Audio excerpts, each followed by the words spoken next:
As always, my talk comes from something that happened to me within the last week. And in some instances, it's like it happened to me today. And, I'm thinking, oh, what am I going to talk about tonight? So somebody sent me a link with an invitation to invest in gold. And I'm going to say a lot of things tonight that might sound like I'm making fun of people or calling them stupid. Let me just put it all into perspective. I don't think that any human being is remarkably more stupid than any other human being, and I'm going to put myself in there too. This whole talk tonight is about fear, and I don't think that the stuff that I'm afraid of is that much, more reasonable than the stuff that other people are afraid of. But it's going to sound like I'm making fun of people because I think that fear in general is kind of silly. So I get this email, and it's this whole thing about this is what the world is coming to, the collapse of the global economy. I'm watching the video, and it's got these people all talking about how it's important to invest in gold because it could happen like tomorrow. The American dollar could just become worthless, and all your money is just up in smoke. And I've heard this before. And while I get that it's possible, I don't think that it's very likely that the world economy is going to end tomorrow. So I'm not going to buy your gold. So I'm just going to keep my dollars. But this is very interesting because we operate so much by the counsel of fear. It's like we make decisions and are motivated so much by fear. And I believe that our entire political system is based on this. And there are a lot of people out there who are getting famous and making money by basically talking about all of the things that we should be afraid of. Trump wants to put up a wall between us and Mexico, and the higher and the thicker the better. And I don't care what your politics are, I'm telling you that is based on fear. And the things that he said about Mexicans early on, it's amazing that he's still getting anywhere. I'm really getting into politics now. Point is that there are a lot of people that love to talk about what we should be afraid of and use that to kind of further their agenda. And the reason that is a viable strategy is because people are afraid. People are afraid of everything. Everything. And there's some things that we really should be afraid of. And then there's a lot of stuff that we are completely needlessly afraid of. So I did about 10 minutes of research today. I came up with a lot of great stuff. But basically, one of the main points I want to make is fear is a motivator, right? It motivates us to do a lot of things. Mostly what it motivates us to do is to not do stuff. It motivates us by stopping us. We are stopped by fear all day, every day long. One of the first things that I think of is one of the sillier things that I've been afraid of my entire life up until recently is asking somebody out on a date. How many girls did I see in the bar that I just didn't walk up to, or not in the bar, but not in the dojo either, just out in the library, and did not ask out because of the fear of what? Why are we afraid to do that? Rejection, looking stupid, there are. And look, that might happen. And God knows I've been rejected, and so have all of us. And it's a fact of life. This is what's going to happen. And we're all still alive. Amazing. And so I have here written down for some reason. I think if I didn't have fear at this point, I'd probably be dead. And if I wasn't dead, I'd be married to Angelina Jolie by now. Because it's just you just be going out there and putting yourself out there and doing all kinds of amazing things. And some of it would be stupid. But there are two types of fear. There's healthy fear that's founded on reality and founded on stuff that like you should actually be afraid of because it could hurt you. And then there's all the other stuff, unhealthy, unfounded fear. And when you really think about the things in life that are worth being afraid of, one of the things, like what's the scariest animal? What is it? Pit bull? Pit bulls are scary. What else is like the scariest animal? I mean, they make movies about this animal. Sharks, that's right. Scariest animal on the planet. Sharks are so scary. You get in the water and they're just going to eat you. I mean, that's just what happens. You guys know how many people sharks actually kill each year? 6. 6 people a year on average over, for this time span. It was like an 8-year period that they studied. 6 people. Coconuts kill 150 people every year. From falling off the tree, I assume, not from like coconut poisoning. But this is the world that we live in. We are so afraid of sharks. And part of it is like Jaws. We all seen Jaws and we're scared as hell because we think sharks are all the size of a school bus. And because we just think like, well, sharks are scarier than coconuts.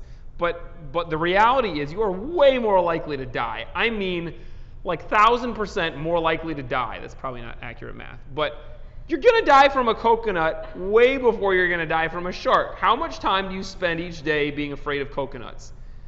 Not so much. You go to the beach and you're thinking of sharks and you're afraid of getting in the water. If you're me, I don't get in the water because it's cold, but I also think about sharks sometimes. And I read this great article, and it broke fear down into the 5 basic types of fear that all humans share. And there's a whole bunch of other stuff as well, but the 5 basic kinds that everybody has. I think there may be some people that obviously have like psychological issues that don't have these fears, but extinction, fear of death, like I'm gonna die, I will no longer exist in some form or another. Mutilation, like my arm's cut off, I'm blind, something like that. So we're talking about bodily harm, and that is stuff that you should fear. It's not stuff that you should necessarily spend all day worrying about, but it should stop you from walking out into traffic. So it's a healthy fear. Then loss of autonomy. So like I'm imprisoned, or maybe I'm not sure actually if like becoming paralyzed would fall into this one or mutilation, but you get the idea. Like I can't do what I want to do. Separation. So I'm alone, or I'm like unloved, and there's no real connection between me and other people. And ego death. So ego death, I really like that phrase when I heard it.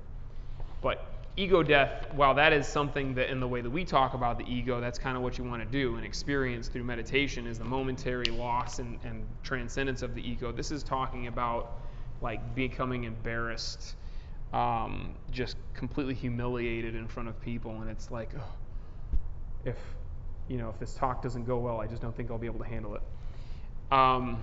So those are the 5 main types of fear that everybody shares. And it's interesting because so much of the negative emotion that we experience can also come from fear. Anger is a great example. Anger very often comes from fear. So we are, afraid of the way that somebody's perceiving us. We lash out in anger. And it's like fear is this very primal thing. And it has served a great purpose for us as human beings in evolution. And then anger is kind of like the next step beyond that often. So the next time you get angry at somebody or at something or situation, it might be helpful to take a step back and look, what's actually going on here? And more than likely, I'm afraid of something. What is it that I'm afraid of? Is that something that I really should be afraid of, and is it something that I should become angry about right now? And if you take the time and the couple of breaths to ask yourself that, you'll probably come to the conclusion that this is stupid. I shouldn't be angry right now. I took just the first. I have this fascination with the different types of phobias because I think it's very interesting the other things that people are afraid of. And I'm sure I've got a few of the ones on the list, but I just took the first 12, and it's in alphabetical order. We go from A, B to A, G, and there were like 20 pages of all these. But I'm just going to name some of them. And I'm not going to pronounce any of them correctly. Ablutophobia, fear of washing or bathing.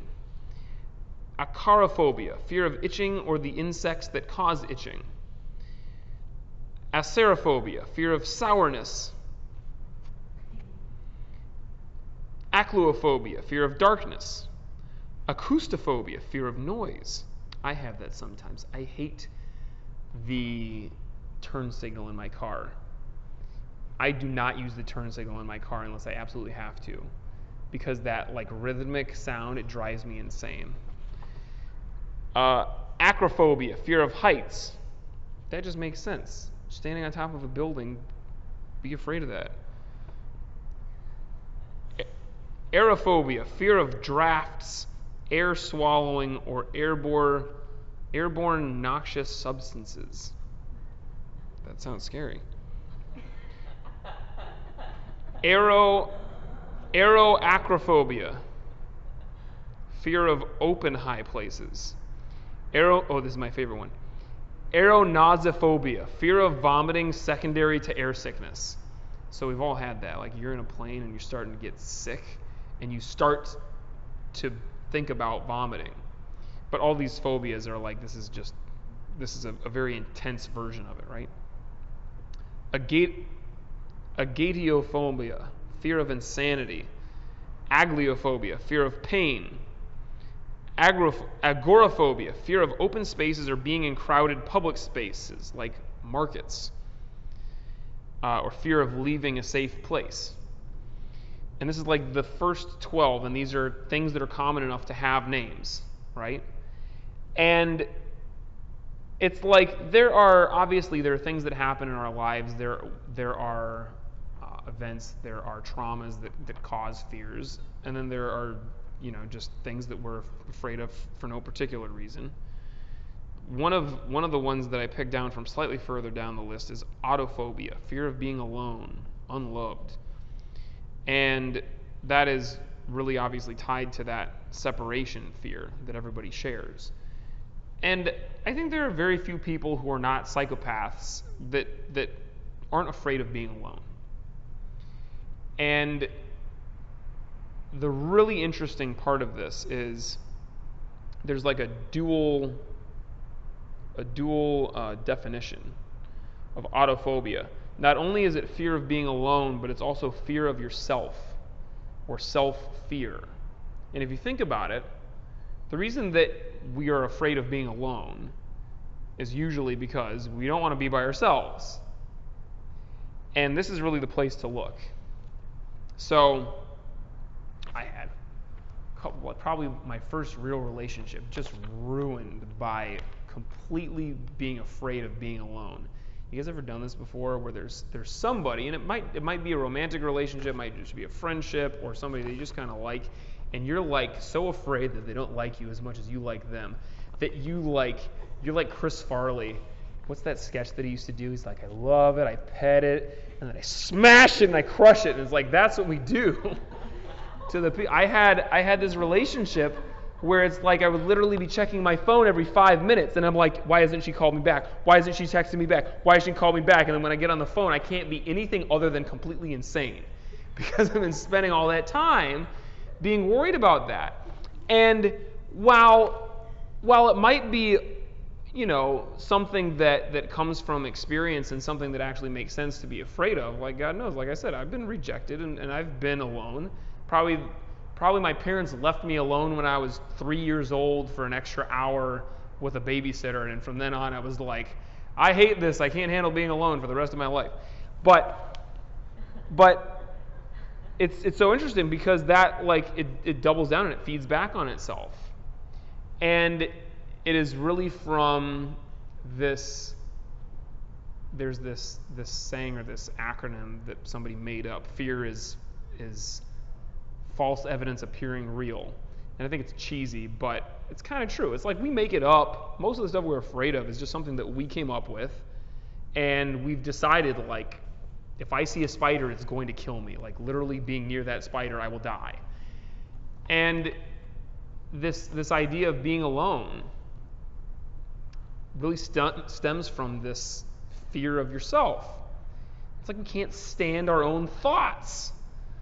And you guys have heard me talk about that scientific study they did where they had people sitting in a room, and it's like some ridiculous percentage of people chose to administer a strong electric shock to themselves rather than just being alone. It was like, here was your choice: sit there or shock yourself.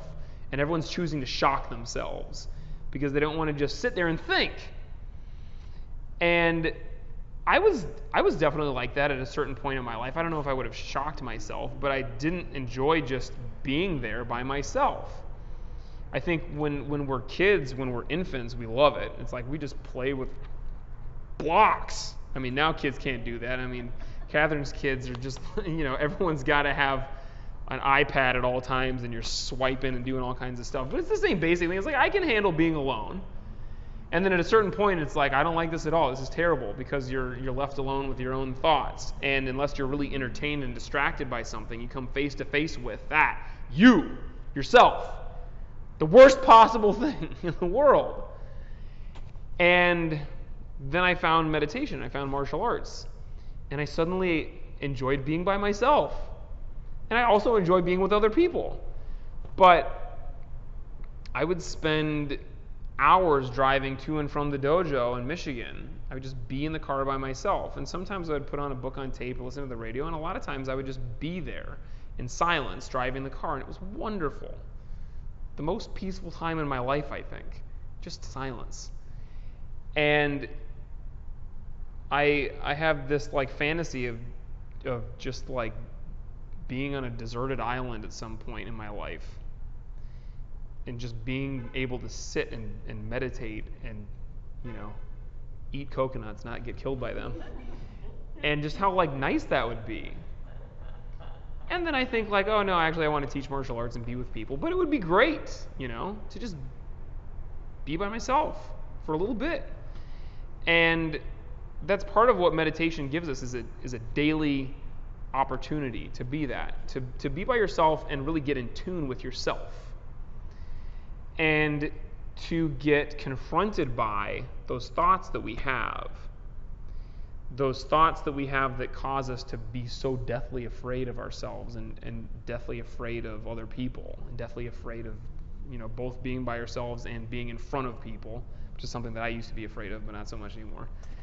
And meditation is that opportunity to enjoy yourself and to recognize, like, why is that? Why is that so many people are afraid of being by themselves? Why is that so many people are afraid of themselves and of those thoughts? And a lot of times it's because we don't like the thoughts that we have, and we talk terribly to ourselves, like we are just the worst trash talkers in our own head.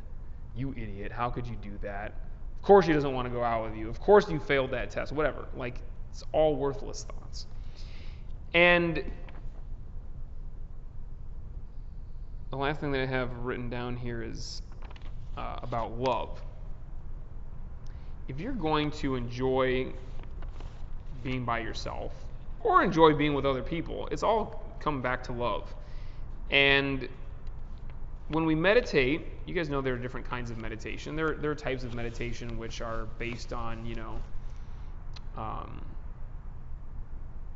creating more love or compassion. They call it compassion meditation. But also just being with yourself and recognizing the thoughts that you're having, and just every once in a while, like, look in the mirror and realize that person's not that bad. You have to love yourself, and then you have to be able to love other people.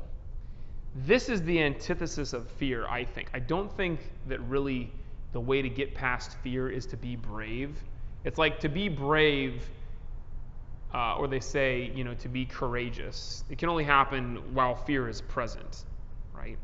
It's not like you completely get rid of your fear and then you're courageous. If you don't have fear, there's no being brave or being courageous. There's just no fear there.